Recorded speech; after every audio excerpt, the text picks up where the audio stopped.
அந்தகன் படம் ட்ரெய்லர் வெளியீட்டு விழா சென்னையில் நடைபெற்றது. விழாவில் கலந்து கொண்டு பேசிய சமுத்திரக்கனி, இயக்குநர் தியாகராஜன் என்றாலே சின்ன வயதிலிருந்து பயம், நெருங்கி பழகிய பின்புதான் அவர் அன்பு புரிந்தது என்று கூறினார். இதனைத் தொடர்ந்து பேசிய சமுத்திரக்கனி, இந்த படத்தில் வனிதா விஜயகுமாருக்கு ஒரு அங்கீகாரம் கிடைக்கும் என்றும் தெரிவித்தார்.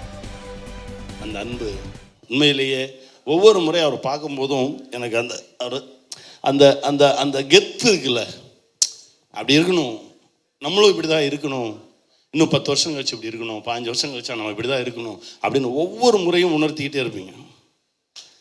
இந்த பேரன்புக்கு இந்த படம் மிகப்பெரிய வெற்றி அடையணும், அவருடைய அன்புக்கு. அப்புறம் அவங்க ஃபஸ்ட்டு ஷாட்டில் வனிதாவை வந்தாங்க, மிகப்பெரிய கெட்ட வார்த்தை, என்ன இப்படி யாருமே திட்டினதில்லை. திட்டுறாங்க நான் சார் திட்டுறாங்க சார் அப்படின்னா இவர் தான் சொல்லி கொடுத்துட்டு வந்து அமைதியாக இருக்கார்.